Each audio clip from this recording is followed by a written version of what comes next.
ಮಾಡಿಕೊಳ್ಳೋಣ.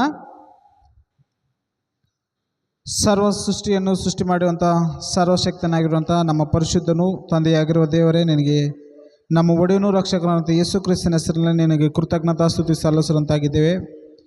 ತಂದೆಯಾದ ದೇವರೇ, ಇವತ್ತಿನ ದಿನಮಾನದಲ್ಲಿ ನಮ್ಮನ್ನು ನಿನ್ನ ಕೃಪೆಯಲ್ಲಿ ಬಲಪಡಿಸಿ ಭದ್ರಪಡಿಸಿ ತಂದೆ ಆರೋಗ್ಯವಾಗಿರಿಸಿ ಸಜೀವ ಸಂಖ್ಯೆಯಲ್ಲಿ ನಮ್ಮನ್ನು ನಡೆಸಿದ್ದಕ್ಕೆ ನಿನಗೆ ಸ್ತೋತ್ರ. ಈಗ ತಂದೆ, ಈ ಸಾಯಂಕಾಲ ಸಮಯದಲ್ಲಿ ತಂದೆ ಯೌವನಸ್ಥರ ಕೂಟದಲ್ಲಿ ಕೂಡ ತಂದೆ ನಮ್ಮನ್ನು ನಿನ್ನ ಸನ್ನಿಧಿಗೆ ನಮ್ಮೆಲ್ಲರನ್ನೂ ಬರಮಾಡೋದಕ್ಕೆ ನಿನಗೆ ಸ್ತೋತ್ರ ತಂದೆ. ಈ ಯೌವನ ಕೂಟದಲ್ಲಿ ತಂದೆ ಯೌವನಸ್ಥರ ಬೇಕಾಗಿರುವಂಥ ಮಾತುಗಳಿಂದ ತಂದೆ ನಿನ್ನ ಗ್ರಂಥದಲ್ಲಿರುವಂಥ ಮಾತುಗಳಿಂದ ನಾವು ತಂದೆ ನಮ್ಮನ್ನು ನಾವು ತಂದೆ ನಿನ್ನ ಮಾತುಗಳ ಮುಖಾಂತರ ನಾವು ಉತ್ತೇಜ ಪಡೋದಕ್ಕೆ ಸಹಾಯ ಮಾಡಿಕೊಡ್ಬೇಕೆಂದು ಬೇಡಿಕೊಳ್ತೇವೆ. ನಿನ್ನ ವಾಕ್ಯದ ವಿಷಯದಲ್ಲಿ ತಂದೆ ನಾವು ತೀವ್ರತೆ ಹೊಂದಿಕೊಂಡು ಯೌವನ ಕಾಲದಲ್ಲಿ ತಂದೆ ನಿನ್ನ ನಗುವನ್ನು ಹೋರುವುದಕ್ಕೆ ನಮಗೆ ತಂದೆ ಭಾಗ್ಯವನ್ನು ಫಲಿಸಿಕೊಡು. ಆ ಒಂದು ಕೃಪೆಯನ್ನು ಕೂಡ ತಂದೆ ನಾವೆಲ್ಲರೂ ಅನುಭವ ಮಾಡೋದಕ್ಕೆ ನಮ್ಮೆಲ್ಲರಿಗೂ ಕೂಡ ಒಂದು ಸ್ಥಿರವಾದ ಮನಸ್ಸನ್ನು ದಯಪಾಲಿಸಿಕೊಡ್ಬೇಕಂತ ಬೇಡಿಕೊಳ್ತೇವೆ. ಈಗ ತಂದೆ ಈ ರಾತ್ರಿ ವೇಳೆಯಲ್ಲಿ ಮಾತಾಡುವ ಈ ಅಂಶದ ವಿಷಯದಲ್ಲಿ ತಂದೆ ನೀನೇ ನಮಗೆ ಸಹಾಯಕನಾಗಿದ್ದು ನಮ್ಮೆಲ್ಲರಿಗೆ ನಮ್ಮ ಯುವಕರಿಗೆ ಬೇಕಾಗಿರುವಂಥ ಮಾತುಗಳಿಂದ ನಮ್ಮನ್ನು ಉತ್ತೇಜಪಡಿಸು, ನಮ್ಮನ್ನು ಬಲಪಡಿಸು.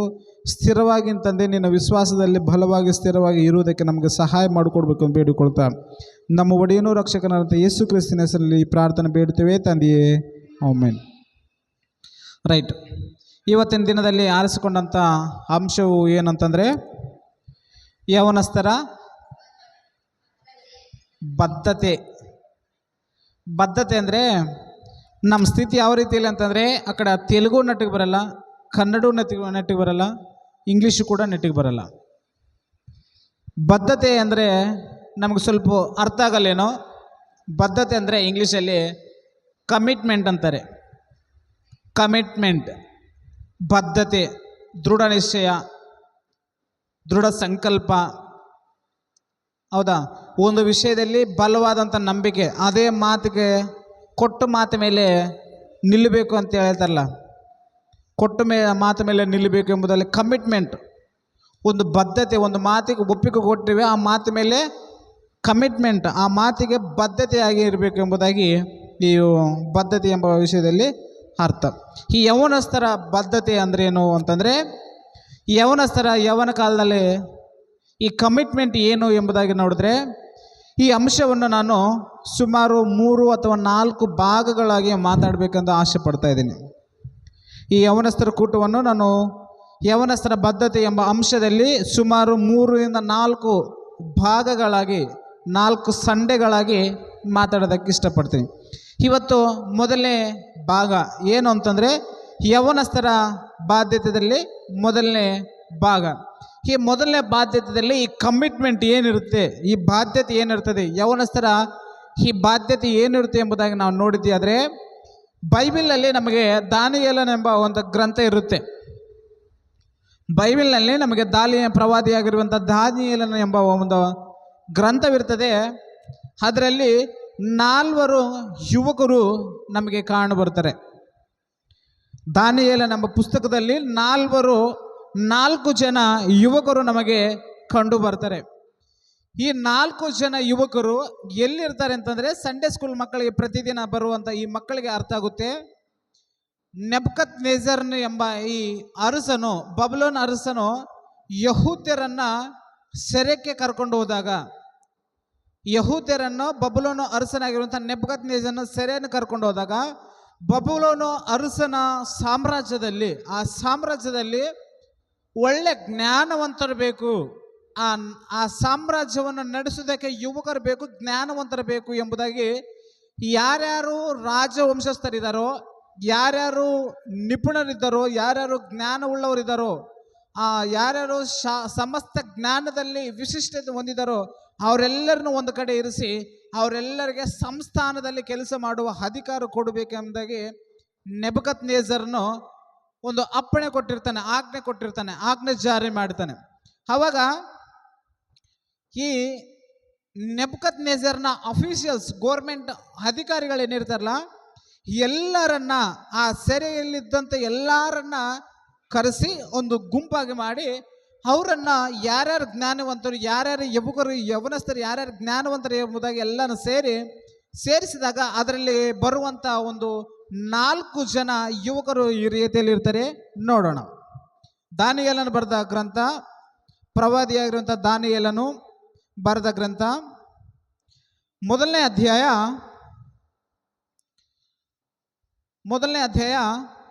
3ರಿಂದ ಓದಿಕೊಳ್ಳೋಣ. ಪ್ರವಾದಿಯಾಗಿರುವಂಥ ದಾನಿಯೇಲ ಬರೆದ ಗ್ರಂಥ 1ನೇ ಅಧ್ಯಾಯ 3ನೇ ವಚನ. ಆ ನಂತರ ಆ ರಾಜನು ತನ್ನ ಕಂಚುಕಿರಲ್ಲಿ ಮುಖ್ಯನಾದ ಅಶ್ವೇನೇಜನಿಗೆ, ನೀನು ಇಸ್ರಾಯೇಲ್ರಲ್ಲಿ ಅಂದರೆ ರಾಜ್ಯವಂಶರಲ್ಲಿ ಮತ್ತು ಪ್ರಧಾನರಲ್ಲಿ ಅಂಗದೋಷವಿಲ್ಲದವರು, ಸುಂದರರು, ಸಮಸ್ತ ಶಾಸ್ತ್ರಜ್ಞರು, ಪಂಡಿತರು, ವಿದ್ಯಾನಿಪುಣರು, ರಾಜಾಲಯದಲ್ಲಿ ಸನ್ನಿಧಿ ಸೇವೆ ಮಾಡಲು ಸಮರ್ಥರು ಆದ ಕೆಲವು ಯುವಕರನ್ನು ಇಲ್ಲಿಗೆ ತಂದು ಅವರಿಗೆ ಕಸ್ತಿಯ ಪಂಡಿತರ ಭಾಷೆಯನ್ನು ಶಾಸ್ತ್ರಗಳನ್ನು ಕಲಿಸಬೇಕೆಂದು ಅಪ್ಪಣೆ ಕೊಟ್ಟನು. ಇಲ್ಲಿ ಏನಾಗುತ್ತೆ ಒಂದು ಸಂದರ್ಭ ಅಂತಂದರೆ, ಈ ಪ್ರಾರಂಭದಲ್ಲಿ ನೆಬೂಕದ್ನೆಚ್ಚರನು ತನ್ನ ಸಾಮ್ರಾಜ್ಯವನ್ನು ಡೆವಲಪ್ಮೆಂಟ್ ಮಾಡಿಕೊಳ್ಳುವ ಸಂದರ್ಭದಲ್ಲಿ ಆ ಸಾಮ್ರಾಜ್ಯವನ್ನು ಬೆಳಿಬೇಕಂದ್ರೆ ಒಳ್ಳೆ ಯುವಕರು, ಜ್ಞಾನವುಳ್ಳಂಥ ಯುವಕರು ಬೇಕು. ಆ ಯುವಕರನ್ನು ಈ ರಾಜ್ಯವಂಶದಲ್ಲಿರುವಂಥ ಈ ಯುವಕರನ್ನು ಕರೆಸು. ಅವರು ಸಕಲ ಶಾಸ್ತ್ರಗಳಲ್ಲಿ ತಜ್ಞರಾಗಿರಬೇಕು, ಅವರು ಪಂಡಿತರಾಗಿರಬೇಕು, ಅವರು ಹುಷಾರಾಗಿರಬೇಕು, ವಿದ್ಯಾವಂತರಾಗಿರಬೇಕು ಎಂಬುದಾಗಿ ಆಯ್ಕೆ ಮಾಡಿಕೊಂಡಾಗ 4 ಜನನ ಆಯ್ಕೆ ಮಾಡಿಕೊಳ್ತಾರೆ. ಅವರಿಗೆ ಕರೆಸಿದಂತಹ ವ್ಯಕ್ತಿಗಳಿಗೆ ಅಥವಾ ಕರೆಸಿದಂತಹ ಯುವಕರಿಗೆ ಏನು ಮಾಡಬೇಕು ಅಂತಂದರೆ, ಕಸ್ತಿಯರ ಭಾಷೆ ಎಂಬುದಾಗಿ ಕಲಿಸಬೇಕು ಎಂಬುದು. ಕಸ್ತಿಯರ ಭಾಷೆ ಅಂದರೆ ಬಬುಲೋನಿಯರ ಭಾಷೆ. ಕಸ್ತಿಯರ್ ಅಂದರೆ ಬಬುಲೋನಿಯರ ಭಾಷೆ. ನಮ್ಮದು ಭಾಷೆ ಕನ್ನಡ ಅಲ್ಲ. ಸಪೋಸ್ ಮರಾಠಿನವ್ರು ನಮ್ಮ ಬಳಿ ಕರ್ಕೊಂಬಂದರೆ ಅವ್ರಿಗೆ ನಮ್ಮ ಕನ್ನಡ ಭಾಷೆನ ಕಲಿಸ್ಕೊಡ್ಬೇಕು, ರೈಟಾ? ಆ ರೀತಿಯಲ್ಲಿ ಯಹೂದ್ಯರಿಗೆ ಯೂದ ಭಾಷೆ ಗೊತ್ತು, ಯಹೂದ್ಯರಿಗೆ ಆರಾಮ್ ಭಾಷೆ, ಯೂದ ಭಾಷೆ, ಹೆಬ್ರು ಭಾಷೆ, ಹೆಬ್ರಿಯರವರು ಹೆಬ್ರು ಭಾಷೆ ಗೊತ್ತು. ಆ ಹೆಬ್ರಿ ಭಾಷೆ ಗೊತ್ತಿರುವಂಥ ಈ ಯುವಕರಿಗೆ ಬಬುಲೋನು ಅರಸನಾಗಿರುವಂಥ ನೆಬೂಕದ್ನೆಚ್ಚರನ ಕರ್ಕೊಂಡೋದ್ರಿಂದ ಆ ಬಬುಲೋನು ದೇಶದ ಭಾಷೆ ಅವರಿಗೆ ಬೇಕಾಗಿತ್ತು. ಆ ಭಾಷೆ ಕಲಿಸಿಕೊಡೋದಕ್ಕೆ ಒಬ್ಬ ಅಫಿಷಿಯಲ್ಸ್ಗೆ, ಅವ್ರ ಗೌರ್ಮೆಂಟ್ಗೆ ಆಜ್ಞೆ ಕೊಡ್ತಾನೆ. ಜ್ಞಾನವಂತ ಯುವಕರನ್ನೆಲ್ಲ ಕರೆಸಿ ಕಸ್ತಿಯರ ಭಾಷೆಯನ್ನು ಕಲಿಸಿಕೊಡು ಎಂಬುದಾಗಿ ಹೇಳಿ ಅವರಿಗೆ 3 ವರ್ಷಗಳ ಕಾಲ ಅವರಿಗೆ ತರಬೇತಿ ಕೊಡಬೇಕು. ಎಷ್ಟು ವರ್ಷ? 3 ವರ್ಷಗಳ ಕಾಲ ಅವರಿಗೆ ಕಸ್ತಿಯರ ಭಾಷೆಯಲ್ಲಿ ತರಬೇತಿ ಕೊಡಬೇಕು. ಆ ತರಬೇತಿ ಹೊಂದಿದ ನಂತರ ಯಾರು ಜ್ಞಾನವಂತರಾಗ್ತಾರೋ, ಯಾರು ಹುಷಾರಾಗಿರ್ತಾರೋ, ಯಾರು ವಿದ್ಯಾವಂತರಾಗ್ತಾರೋ ಅವರನ್ನು ನಮ್ಮ ಸಂಸ್ಥಾನದಲ್ಲಿ ಅಥವಾ ಬಬುಲೋನು ಸಾಮ್ರಾಜ್ಯದಲ್ಲಿ ಉನ್ನತವಾದಂಥ ಒಂದು ಪೊಸಿಷನ್, ಉನ್ನತವಾದಂಥ ಸ್ಥಿತಿ, ಅಧಿಕಾರವನ್ನು ಅವರಿಗೆ ಕೊಡೋಣ ಎಂಬುದಾಗಿ ಹೇಳಿ ನೆಬೂಕದ್ನೆಚ್ಚರನು ಆಜ್ಞೆ ಕೊಡ್ತಾನೆ. ಈ ಆಜ್ಞೆ ಹೊಂದಿಕೊಂಡಿರುವಂಥ ಈ ಅಫಿಷಿಯಲ್ಸ್ ಏನು ಮಾಡ್ತಾರೆ, ಎಲ್ಲರನ್ನು ಕರೆಸಿದ ಮೇಲೆ ಎಲ್ಲರನ್ನು ಒಂದು ಗೂಡಿಸಿದ ಮೇಲೆ ಒಂದು ಅವರಿಗೆ ಸಿಕ್ಕಿರುವಂಥ ಯಹೂದ್ಯರಲ್ಲಿ ಯಾರ್ಯಾರು ಅಂತ ಎಂಬುದಾಗಿ ಈ ರೀತಿಯಲ್ಲಿರ್ತದೆ. ಅವರಿಗೆ ಮತ್ತೆ ಕಂಡೀಷನ್ ಇಟ್ಟಿದ್ದಾನೆ ನೆಬೂಕದ್ನೆಚ್ಚರ. ಏನು ಕಂಡೀಷನ್ ಅಂದರೆ, ಅಂಗದೋಷವಿಲ್ಲದವರಾಗಿರ್ಬೇಕು. ಅಂಗದೋಷ ಅಂದರೆ ಕೈಕಾಲು ಮುರಿದವರಾಗಲಿ, ಸೊಂಟ ಮುರಿದವರಾಗಲಿ, ಕಣ್ಣು ಹೋಗಿರ್ದವರಾಗಲಿ, ಈ ಥರ ಯಾವುದೇ ದೋಷ ಇಲ್ಲದವರು ಸುಂದರನಾಗಿರಬೇಕು. 4ನೇ ವಚನ. ಅಂಗದೋಷವಿಲ್ಲದವರು, ಸುಂದರರು, ಸಮಸ್ತ ಶಾಸ್ತ್ರಜ್ಞರು, ಪಂಡಿತರು, ವಿದ್ಯಾನಿಪುಣರು, ರಾಜಾಲಯದಲ್ಲಿ ಸನ್ನಿಧಿ ಸೇವೆ ಮಾಡಲು ಸಮರ್ಥರಾದ ಕೆಲವು ಯುವಕರನ್ನು ಇಲ್ಲಿಗೆ ಕರೆತಂದು ಅವರಿಗೆ ಕಸ್ತಿಯರ ಪಂಡಿತರ ಭಾಷೆಯನ್ನು, ಶಾಸ್ತ್ರಗಳನ್ನು ಕಲಿಸಬೇಕೆಂದು ಅಪ್ಪಣೆ ಕೊಟ್ಟನು. ಇದಾದ ಮೇಲೆ ಎಲ್ಲರೂ ಬರೆದ ಮೇಲೆ ಇಲ್ಲಿ 5ನೇ ವಚನದಲ್ಲಿ ಏನಾಗುತ್ತಂದರೆ, ಇದಲ್ಲದೆ ಇನ್ನು ಮುಂದೆ ಅವರು ಸನ್ನಿಧಿ ಸೇವಕರಾಗಲೆಂದು ತನ್ನ ಭೋಜನ ಪದಾರ್ಥಗಳನ್ನು, ತಾನು ಕುಡಿಯುವ ದ್ರಾಕ್ಷಿ ರಸವನ್ನು ಅವರಿಗೆ ದಿನವಡಿಸುವ ಏರ್ಪಾಟು ಮಾಡಿ ಅವರನ್ನು 3 ವರ್ಷ ಪೋಷಿಸಬೇಕೆಂದು ಆಜ್ಞಾಪಿಸಿದನು. 3 ವರ್ಷಗಳ ತನಕ ಭೋಜನಗಳನ್ನು, ಒಳ್ಳೆ ದ್ರಾಕ್ಷಿ ರಸವನ್ನು, ಪಾನಗಳನ್ನು ಕೊಟ್ಟು ಒಳ್ಳೆ ರೀತಿಯಿಂದ ಅವರು ಸುಂದರರಾಗಿ ಬೆಳೆಸಬೇಕು, ಅಂಗ ದೋಷವಿಲ್ಲದವರಾಗಿ ಬೆಳೆಸಬೇಕು, ಅವರನ್ನು ಸುಂದರರಾಗಿ ಬೆಳೆಸಬೇಕೆಂಬುದಾಗಿ ನೆಬೂಕದ್ನೆಚ್ಚರನು ಹೇಳಿರ್ತಾನೆ. ಈ ಆಜ್ಞೆಯನ್ನು ಹೊಂದಿಕೊಂಡಿರುವಂಥ ಈ ಅಫಿಷಿಯಲ್ಸ್ಗೆ ಸಿಕ್ಕಿರುವಂಥ ವ್ಯಕ್ತಿಗಳು ಯಾರ್ಯಾರು ಅಂತಂದರೆ 6ನೇ ವಚನ. ಆರಿಸಲ್ಪಟ್ಟ ಯುವಕರಲ್ಲಿ ದಾನಿಯೇಲನು, ಹನನ್ಯ, ಮಿಶಾಯೇಲು, ಅಜರ್ಯ ಎಂಬ ಯಹೂದ್ಯರು ಸೇರಿದ್ದರು. ಯಾರ್ಯಾರಿದ್ರು? ದಾನಿಯೇಲನು, ಹನನ್ಯ, ಮಿಶಾಯೇಲು, ಹಜೇರಿಯ ಎಂಬ ಯಹೂದ್ಯರು ಸೇರಿದರು. ಇವ್ರ ಮೇಲೆ ಒಬ್ಬ ಕಂಚುಕೆ ಎಂಬ ಅಫಿಷಿಯಲ್ಸ್ ಒಬ್ಬನಿರ್ತಾನೆ, ಅಧ್ಯಕ್ಷನೊಬ್ಬನಿರ್ತಾನೆ. ಅಫಿಷಿಯಲ್ಸ್ ಅಂತ ಇರ್ತಾರೆ ಇಂಗ್ಲೀಷಲ್ಲಿ. ಅಫಿಷಿಯಲ್ಸ್ ಅಂದರೆ ಗೌರ್ಮೆಂಟ್ ಅಧಿಕಾರಿಗಳು. ಈ ನೆಬ್ಕದ್ನೆಜರ್ನ ಅಧಿಕಾರಿಗಳು ಇವ್ರ ಮೇಲೆ ಏನೇನಂದರೆ ಇವರು ಕೆಲಸಗಳನ್ನು ಅಥವಾ ಇವರ ಒಳ್ಳೆತನವನ್ನು ಇವ್ರು ಯಾವ ರೀತಿಯಲ್ಲಿ ನೋಡಿಕೊಳ್ಳೋದಕ್ಕೆ ಒಬ್ಬ ಅಫಿಷಿಯಲ್ನ ಏರ್ಪಾಡು ಮಾಡಿರ್ತಾರೆ. ಅವರು ಕಂಚುಕಿಯರು. ಈ ಅಫಿಷಿಯಲ್ ಅವರಿಗೆ ದಾನಿಯೇಲನಿಗೆ, ಹನನ್ಯನಿಗೆ, ಮಿಶಾಯೇಲಿಗೆ, ಅಜರ್ಯಗೆ ಈ ಅಫಿಷಿಯಲ್ ಏನು ಮಾಡ್ತಾನೆ ಅಂದರೆ ಹೆಸರು ಬದಲಾವಣೆ ಮಾಡ್ತಾನೆ. ಹೆಸರನ್ನು ಬದಲಾವಣೆ ಮಾಡ್ತಾನೆ. ಆ ಹೆಸರು ಬದಲಾವಣೆ ಏನು 7ನೇ ವಚನ ನೋಡೋಣ. ಕಂಚುಕಿಯರ ಅಧ್ಯಕ್ಷನು ಇವರಿಗೆ ನಾಮಕರಣ ಮಾಡಿ ದಾನಿಯೇಲನಿಗೆ ಬೆಲ್ತೆಶಚ್ಚರನು, ಹನನ್ಯನಿಗೆ ಶದ್ರೇಕು, ಮಿಶಾಯೇಲನಿಗೆ ಮೆಷೇಕ್ ಎಂದು, ಹಜೇರನಿಗೆ ಅಬೇದ್ನೆಗೋ ಎಂದು ಹೆಸರಿಟ್ಟನು. ದಾನಿಯೇಲನಿಗೆ ಬೆಲ್ತೆಶಚ್ಚರನು, ಹನನ್ಯನಿಗೆ ಶದ್ರೇಕು, ಮಿಶಾಯೇಲಿಗೆ ಮೆಷೇಕ್, ಅಜೇರನಿಗೆ ಅಬೇದ್ನೆಗೋ. ನಮಗೆ ಈಗ ಹೇಳ್ಬೇಕಂತಂದ್ರೆ ಶದ್ರಕ್, ಮೆಷಕ್, ಅಬೇದ್ನೆಗೋ ಎಂಬ ಹೆಸರು ನಾಮಕರಣ ಮಾಡಿದ್ದಾರೆ ಈ ಅಫಿಷಿಯಲ್ಸ್. ಇವರಿಗೆ ಈ 4 ಜನಗಳಿಗೆ ಹೆಸರು ಬದಲಾವಣೆ ಮಾಡಿದ ಮೇಲೆ ಇವರು ಯಹೂದ್ಯರು. ಹೌದಾ? ಯಹೂದ್ಯರು ಯಾವುದೇ ಪದಾರ್ಥಗಳನ್ನು ಸುಮ್ಮನೆ ತಿನ್ನುವಂಥವರಲ್ಲ. ಕೆಲವು ಅವರಿಗೆ ಕಠಿಣವಾದಂಥ ನಿಯಮಗಳಿವೆ. ಕೆಲವನ್ನು ತಿಂದರೆ ನಾವು ಪರಿಶುದ್ಧರಾಗ್ತೀವಿ, ಕೆಲವೊಂದು ತಿಂದರೆ ನಾವು ಅಪರಿಶುದ್ಧರಾಗ್ತೀವಿ ಎಂಬ ನಿಯಮಗಳಿದ್ದಾವೆ.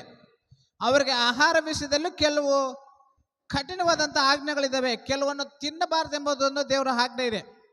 ಆದರೆ ಈ ಅಫಿಷಿಯಲ್ಸ್ಗೆ ಈ ವಿಷಯ ಗೊತ್ತಿಲ್ಲದೆ, ಕೇಳಿ ಎಲ್ಲರಿಲ್ಲ, ಈ ಅಫಿಷಿಯಲ್ಸ್ಗೆ ಈ ವಿಷಯ ಗೊತ್ತಿಲ್ಲದೆ ಈ ಅಫಿಷಿಯಲ್ಸ್ ಏನು ಮಾಡ್ತಾರೆ ಅಂತಂದರೆ, ರಾಜನು ತಿನ್ನುವ ಆಹಾರ ಪದಾರ್ಥಗಳು, ಮಾಂಸಗಳು ಅಥವಾ ಇನ್ನಿತರ ಬೇರೆ ಬೇರೆ ವಸ್ತುಗಳು ಮತ್ತು ದ್ರಾಕ್ಷರಸ, ಮದ್ಯಪಾನ, ನಮ್ಮ ಭಾಷೆಯಲ್ಲಿ ಹೇಳ್ಬೇಕಂದ್ರೆ ಆಲ್ಕೋಹಾಲ್ ನಮ್ಮ ಭಾಷೆಯಲ್ಲಿ ಹೇಳ್ಬೇಕಂದ್ರೆ ಈ ಆಲ್ಕೋಹಾಲನ್ನು ಕುಡಿಯೋದಕ್ಕೆ ಮತ್ತೆ ರಾಜನು ಭೋಜನ ಮಾಡುವಂಥ, ರಾಜನು ಊಟ ಮಾಡುವಂಥ ಆಹಾರವನ್ನು ತಿಂದು ಒಳ್ಳೆ ಸುಂದರರಾಗಬೇಕು ಅಥವಾ ಬಲಿಷ್ಠರಾಗಬೇಕು, ಬಲಿಷ್ಠರಾಗಬೇಕು, ಅವ್ರನ್ನ ತಯಾರು ಮಾಡಬೇಕು. 3 ವರ್ಷದಲ್ಲಿ ಅವರು ಡೆವಲಪ್ಮೆಂಟ್ ಆಗಬೇಕು, ದೇಹದಲ್ಲಿಯೂ ಜ್ಞಾನದಲ್ಲಿಯೂ ಎಲ್ಲ ವಿಷಯದಲ್ಲಿ ಡೆವಲಪ್ಮೆಂಟ್ ಆಗಬೇಕು ಎಂಬುದಾಗಿ ಹೇಳಿದಾಗ ಇವರು ಈ 4 ಜನಗಳನ್ನು ಒಂದು ಕಮಿಟ್ಮೆಂಟ್ ಮಾಡಿಕೊಂಡಿದ್ದಾರೆ. ಒಂದು ಬದ್ಧತೆ ಮಾಡಿಕೊಂಡಿದ್ದಾರೆ. ನಾವು ಜೀವ ಉಳ್ಳಂಥ ಯೆಹೋವನನ್ನು ನಂಬಿಕೊಂಡಿದ್ದೀವಿ. ನಮಗಂತೂ ಒಂದು ಬದ್ಧತೆ ಇದೆ, ನಮಗಂತೂ ಒಂದು ಕಮಿಟ್ಮೆಂಟ್ ಇದೆ. ಯಾರು ಹೇಳಿದ್ರು ಕೂಡ ನಾವು ಆ ಕಮಿಟ್ಮೆಂಟ್, ಆ ಮಾತನ್ನು ಉಲ್ಲಂಘನೆ ಮಾಡಂಗಿಲ್ಲ. ನಮ್ಮ ದೇವರಾಗಿರುವಂಥ ಯೆಹೋವ ದೇವರಿಗೆ ಭಯಪಡುವಂಥ ಜನರು ನಾವಾಗಿದ್ದೀವಿ ಎಂಬುದಾಗಿ ಹೇಳಿ ಅವರು ಮಾಡಿಕೊಳ್ಳುವಂಥ ಬದ್ಧತೆ, ಕಮಿಟ್ಮೆಂಟ್ ಏನು ಎಂದು ಹೇಳಿದ್ರೆ 8ನೇ ವಚನದಲ್ಲಿ ನೋಡೋಣ. ದಾನಿಯೇಲನು ತಾನು ರಾಜನ ಭೋಜನ ಪದಾರ್ಥಗಳನ್ನು ತಿಂದು ರಾಜನ ಕುಡಿಯುವ ದ್ರಾಕ್ಷಾರಸವನ್ನು ಕುಡಿದು ತನ್ನನ್ನು ಅಶುದ್ಧ ಮಾಡಿಕೊಳ್ಳಬಾರದೆಂದು ನಿಶ್ಚಯಿಸಿ ಕಂಚುಕಿಯರ ಅಧ್ಯಕ್ಷನಿಗೆ ನಾನು ಅಶುದ್ಧನಾಗಲಾರೆ, ಕ್ಷಮಿಸು ಎಂದು ವಿಜ್ಞಾಪಿಸಿದನು. ಏನಂತ ಹೇಳ್ತಾರೆ ಅಂದರೆ, ಇಸ್ರಾಯೇಲರಿಗೆ, ಯಹೂದ್ಯರಿಗೆ ದೇವರು ಕೊಟ್ಟಂಥ ನಿಯಮಗಳೇನು ಅಂದರೆ, ದ್ರಾಕ್ಷಾರಸವನ್ನಾಗಲಿ ಆಹಾರದ ವಿಷಯಗಳಲ್ಲಿ ಕೆಲವು ಕಠಿಣವಾದಂಥ ಆಜ್ಞೆಗಳಿರ್ತವೆ. ಆ ಆಜ್ಞೆಗಳನ್ನು ನಾವು ಉಲ್ಲಂಘನೆ ಮಾಡಂಗಿಲ್ಲ. ನಮ್ಮ ಜೀವ ಸ್ವರೂಪನಾಗಿರುವಂಥ ದೇವರ ಮಾತನ್ನು ನಾವು ಮೀರುವುದಿಲ್ಲ. ಆ ಆಹಾರ ಪದಾರ್ಥಗಳನ್ನು, ಆ ಸೇವನೆ, ನೀನು ಕೊಡುವಂಥ ಸೇವನೆ ದ್ರಾಕ್ಷಾರಸವನ್ನು ಕುಡಿದು ನಾವು ಅಪರಿಶುದ್ಧರಾಗೋದಕ್ಕೆ ನಮಗೆ ಇಷ್ಟವಿಲ್ಲ ಎಂಬುದಾಗಿ ಕಮಿಟ್ಮೆಂಟ್ ಕೊಟ್ಟಿದ್ದಾರೆ. ಪ್ರಿಯರೇ, ಕೊಟ್ಟಿರುವ ಆಜ್ಞೆ ಅರಸನು, ಪ್ರಪಂಚವನ್ನು ಆಳುವಂಥ ಅರಸನತ, ಪ್ರಪಂಚವನ್ನು ಆಳುವಂಥ ರಾಜನತ. ಆ ರಾಜನೇ ಒಳ್ಳೆ ಪದಾರ್ಥಗಳನ್ನು ತಿನ್ನು ಎಂಬುದಾಗಿ ಆಜ್ಞೆ ಕೊಟ್ಟರೆ, ಒಳ್ಳೆ ಪದಾರ್ಥಗಳನ್ನು ದ್ರಾಕ್ಷಾರಸವನ್ನು ಕುಡಿ ಎಂಬುದಾಗಿ ಆಜ್ಞೆ ಕೊಟ್ಟರೆ, ಆ ಪದಾರ್ಥಗಳು ಕೂಡ ಬೇಡ, ನಮಗೆ ಬೇಡ, ಅವು ತಿಂದು ನಾವು ಅಪರಿಶುದ್ಧರಾಗಲಾರೆವು ಎಂಬುದಾಗಿ ಅವರು ಕಮಿಟ್ಮೆಂಟ್ ಕೊಟ್ಟಿದ್ದಾರೆ. ಪ್ರಿಯರೇ, ನಾವು ಅಪರಿಶುದ್ಧರಾಗೋದಿಲ್ಲ ಅಂತ ಹೇಳಿದಾಗ ಈ ಅಫಿಷಿಯಲ್ಸ್ಗೆ ಭಯ ಬರುತ್ತೆ. ಒಂದು ವೇಳೆ ನಾವು ಕೊಟ್ಟಿರುವಂಥ ಈ ಒಳ್ಳೆ ಪದಾರ್ಥಗಳು ನೀವು ತಿನ್ನಲಿಲ್ಲ ಅಂದರೆ ನಿಮ್ಮ ಮುಖ ಸಣ್ಣಗಾಗುತ್ತೆ, ನೀವು ವೀಕ್ನೆಸ್ ಥರ ಕಾಣ್ತೀರಾ, ವೀಕ್ ಕಾಣ್ತೀರಾ. ಇದು ವಿಷಯ ನಮ್ಮ ಅರಸನ ಗೊತ್ತಾದರೆ ನಮ್ಮನ್ನು ಸಾಯಿಸ್ತಾನೆ, ದಯಮಾಡಿ ನೀವು ಈ ಥರ ಮಾಡಬೇಡಿ, ತಿನ್ನಬೇಕು ಎಂಬುದಾಗಿ ಅಫಿಷಿಯಲ್ಸು ಈ 4 ಜನ ಒತ್ತಾಯ ಮಾಡ್ತಾರೆ. ಅವಾಗ ಆ ಅಫಿಷಿಯಲ್ಸ್ಗೆ ದಾನಿಯೇಲ್ ಹೇಳ್ತಾನೆ, ಈ ಯುವಕನಾಗಿರುವಂಥ ಈ ದಾನಿಯೇಲ್ ಹೇಳ್ತಾನೆ, ಅಫಿಷಿಯಲ್ಸ್ ಅಧ್ಯಕ್ಷನೇ, ನಮ್ಮ ವಿಜ್ಞಾಪನೆ ಕೇಳು. ಒಂದು ವೇಳೆ ನಮ್ಮ ಜೊತೆಯಲ್ಲಿಂತ ಈ ಯುವಕರಿಗಿಂತ ನಾವು ಈ ಆಹಾರಗಳನ್ನು ತಿನ್ನಂಗಿಲ್ಲ, ನಮಗೆ ಕೇವಲ ಕಾಯಿ ಪಲ್ಯಗಳು ತಗೊಂಬನ್ನಿ, ಕೇವಲ ಕಾಯಿ ಪಲ್ಯಗಳು ಮಾತ್ರ ತಗೊಂಬನ್ನಿ. ಈ ಕಾಯಿ ಪಲ್ಯಗಳು ತಿಂತೀವಿ, ನಮ್ಮಲ್ಲಿ ಏನಾದರೂ ನಿನಗೆ ಈಗ ಕಾಣುವಂಥ ಈ ಸೌಂದರ್ಯ, ಈ ಥರ ಈ ಬಲಿಷ್ಠವೇನು ಇದಿಲ್ಲ, ನಾವೇನಾದರೂ ವೀಕ್ನೆಸ್ ಆಗ್ತೀವ, ಒಂದು 10 ದಿನಗಳ ತನಕ ನಮ್ಮನ್ನು ಅಬ್ಸರ್ವೇಷನ್ ಮಾಡು, 10 ದಿನಗಳ ತನಕ ನಮ್ಮನ್ನು ಪರೀಕ್ಷಿಸು. ಒಂದು ವೇಳೆ 10 ದಿನಗಳ ತನಕ ನಾವು ಕಾಯಿ ಪಲ್ಯಗಳನ್ನ ಮಾತ್ರ ತಿಂದು ನಾವೇನಾದರೂ ಸೊರಗಿದ್ರೆ ನಮಗೆ ನೀನು ಕೊಡುವಂಥ ಆಹಾರ ತಿಂತೀವಿ, ನಮಗೆ 10 ದಿನ ಪರ್ಮಿಷನ್ ಕೊಡು ಎಂಬುದಾಗಿ ಹೇಳ್ತೇನೆ. ಕೊಟ್ಟಾಗ ಈ ಪರ್ಮಿಷನ್ ಕೊಟ್ಟಾಗ 10 ದಿನಗಳ ತನಕ ಬರೀ ಕಾಯಿ ಪಲ್ಯಗಳ ಮಾತ್ರ ಈ 4 ಜನರಿಗೆ ಆಹಾರವಾಗಿ ಕೊಡ್ತಾರೆ. 10 ದಿನಗಳ ನಂತರ ಹೋಗುತ್ತೆ, ಅವ್ರಿಗೆ ಯಾವುದೇ ರೀತಿಯಲ್ಲಿ ಸೊರಗಲ್ಲ, ಅವ್ರಿಗೆ ಇರುವಂಥ ಸೌಂದರ್ಯ ಇನ್ನೂ ಬಲವಾಗಿರುತ್ತೆ. ಈ ಥರ ಮಾಡಿದ್ರಿಂದ ಆಯಿತು, ನೀವು ಅದೇ ತಿನ್ನಿ, ಕಂಟಿನ್ಯೂ ತಿನ್ನಿ ಎಂಬುದಾಗಿ ಈ ಅಫಿಷಿಯಲ್ಸ್ ಹೇಳಿದ ಮೇಲೆ ಇವರು 3 ವರ್ಷಗಳ ತನಕ ಕಾಯಿ ಪಲ್ಯಗಳೇ ತಿಂತಾರೆ. ಕಾಯಿ ಪಲ್ಯಗಳು ತಿಂದ ಮೇಲೆ ಏನಾಗುತ್ತೆ ನೋಡಿ, 19ನೇ ವಚನ. ರಾಜನು ಅವರ ಸಂಗಡ ಮಾತನಾಡುವಾಗ ಆ ಸಮಸ್ತ ಯುವಕರಲ್ಲಿ ದಾನಿಯೇಲನು, ಹನನ್ಯ, ಮಿಶಾಯೇಲು, ಅಜರ್ಯ ಇವರ ಹಾಗೆ ಯಾರೂ ಕಂಡು ಬರಲಿಲ್ಲಂತೆ. ಅರ್ಥ ಆಯ್ತಾ? Boost is a secret of my energy ಅಂತಾರಲ್ಲ, Boost is a secret of my energy ಅಂತ ಒಂದು ಅಡ್ವರ್ಟೈಸ್ ಬರುತ್ತೆ. ನೀನು ಇಷ್ಟು ಬಲ ಉಳ್ಳೋದಕ್ಕೆ ಅಥವಾ ನೀನು ಇಷ್ಟು ಗಟ್ಟಿಯಾಗಿರೋದಕ್ಕೆ ನಿನಗೆ ಶಕ್ತಿ, ನಿನ್ನ ಸೀಕ್ರೆಟ್ ಏನು ಅಂತಂದರೆ ಏನಂತಾರೆ? ಬೂಸ್ಟ್ ಅಂತಾರೆ, ಕೆಲವರು ಹಾರ್ಲೆಕ್ಸ್ ಅಂತಾರೆ. ದೇವರು ಕೊಟ್ಟಿರುವಂಥ ಸೀಕ್ರೆಟ್ ಏನಂತಂದರೆ, ಕಾಯಿ ಪಲ್ಯಗಳೇ ಮನುಷ್ಯನಿಗೆ ಸೌಂದರ್ಯವನ್ನು ಕೊಡುತ್ತೆ. ಕಾಯಿ ಪಲ್ಯಗಳು ತಿಂದರೆ ಮನುಷ್ಯನು ಸೌಂದರ್ಯವಾಗಿ ಕಾಣ್ತಾನೆ, ಅವನ ದೇಹ ಬಲವಾಗಿರ್ತದೆ, ಪುಷ್ಟಿಯಾಗಿರ್ತದೆ. ಪುಷ್ಟಿಯುಳ್ಳಂಥ ಆಹಾರ ತಿಂದರೆ ದೇಹಕ್ಕೆ ಬಲ ಬರುತ್ತೆ. ಅನೇಕ ಡಾಕ್ಟರ್ ಕೂಡ ಏನಂತ ಹೇಳ್ತಾರೆ, ಒಳ್ಳೆ ಕಾಯಿ ಪಲ್ಯಗಳನ್ನು ತಿನ್ನಿ, ಜಾಸ್ತಿ ಮಾಂಸ ತಿನ್ನಬೇಡಿ, ಕಾಯಿ ಪಲ್ಯಗಳನ್ನು ಜಾಸ್ತಿ ತಿನ್ನಿ ಅಂತಾರೆ. ಯಾಕೆ? ಕಾಯಿ ಪಲ್ಯಗಳು ತಿಂದರೆ ನಮ್ಮ ದೇಹಕ್ಕೆ ಪುಷ್ಟಿ ಬರ್ತದೆ, ನಾವು ಬಲಿಷ್ಠರಾಗ್ತೀವಿ, ನಾವು ದೇಹಕ್ಕೆ ಸೌಂದರ್ಯ ಬರುತ್ತೆ. ಮತ್ತೆ ಇನ್ನೊಂದು ಸೀಕ್ರೆಟ್ ಏನು ಗೊತ್ತಾ? ಕಾಯಿ ಪಲ್ಯದಿಂದ ಇನ್ನೊಂದು ಸೀಕ್ರೆಟ್ ಏನಂತಂದ್ರೆ, ಕಾಯಿ ಪಲ್ಯ ತಿಂದರೆ ನಮ್ಮ ಮುಖದಲ್ಲಿ, ನಮ್ಮ ದೇಹದಲ್ಲಿ ನಮ್ಮ ವಯಸ್ಸು ಕಾಣಂಗಿಲ್ಲಂತೆ. ನಮ್ಮ ಮುಖದಲ್ಲಿ, ನಮ್ಮ ದೇಹದಲ್ಲಿ ವಯಸ್ಸು ಕಾಣಂಗಿಲ್ಲ. ಉದಾಹರಣೆಗೆ ಹೇಳಿದ್ರೆ, ಜಾಸ್ತಿ ಮಾಂಸನ ತಿಂದರೆ ನಮ್ಮ ತೊಗಲು ಜೋಲು ಬೀಳುತ್ತೆ, ನಾವು ಯೌವನದಲ್ಲಿ ಮುದುಕರ ಹಾಗೆ ಕಾಣ್ತೀವಿ, ರೈಟಾ? ಆದರೆ ಕಾಯಿ ಪಲ್ಯಗಳು ತಿಂದರು ನೋಡಿ, ಮುದುಕ ವಯಸ್ಸಲ್ಲಿ ಕೂಡ ಯೌವನ ಥರ ಕಾಣ್ತಾರೆ. ಅರ್ಥ ಆಯ್ತಾ? ದೇವರು ಕೊಟ್ಟಿರುವಂಥ ಅದ್ಭುತವಾದಂಥ ವಿಷಯ, ಕಾಯಿ ಪಲ್ಯಗಳಿಗೆ ಪ್ರತಿಯೊಬ್ಬ ಮನುಷ್ಯನಿಗೆ ಸೌಂದರ್ಯವಿದೆ, ಪೌಷ್ಟಿ ಇದೆ. ಈ ಸೌಂದರ್ಯ ಕಾಣಬೇಕಂತ ಸಿನಿ ರಂಗದವ್ರು ಏನು ಮಾಡ್ತಾರೆ? ಮೇಕಪ್ ಮಾಡ್ಕೊತಾರೆ, ಬ್ಯೂಟಿ ಪಾರ್ಲರ್ಗೆ ಹೋಗಿ ಮೇಕಪ್ ಮಾಡಿಕೊಂಡು ಸೌಂದರ್ಯವಾಗಿ ಕಾಣಬೇಕಂತಾರೆ. ಸೌಂದರ್ಯ ಅದರಲ್ಲಿ ತಾತ್ಕಾಲಿಕವಾಗಿರುತ್ತೆ, ನೀನು ಬಣ್ಣ ಹೊಡೆದುಕೊಂಡ್ರೆ ಸೌಂದರ್ಯವಾಗಿ ಕಾಣಿಸ್ಕೊಳ್ಬೋದು. ಆದರೆ ಪರ್ಮನೆಂಟ್ ಸೌಂದರ್ಯ ಎಲ್ಲಿದೆ ಅಂತಂದರೆ ಕಾಯಿ ಪಲ್ಯಗಳಲ್ಲಿದೆ. ಈ ಕಾಯಿ ಪಲ್ಯಗಳು ತಿಳಿದಿರುವಂಥ ಈ 4 ಮತ್ತೊಂದ್ಸಲ ಓದೋಣ. 19ನೇ ವಚನ. ರಾಜನು ಅವರ ಸಂಗಡ ಮಾತಾಡುವಾಗ ಆ ಸಮಸ್ತ ಯುವಕರಲ್ಲಿ ದಾನಿಯೇಲನು, ಹನನ್ಯ, ಮಿಶಾಯೇಲು, ಅಜರ್ಯ ಇವರ ಹಾಗೆ ಯಾರೂ ಕಂಡು ಬರಲಿಲ್ಲ. ಆದ ಕಾರಣ ಅವರು ರಾಜನ ಸನ್ನಿಧಿ ಸೇವಕರಾದರು.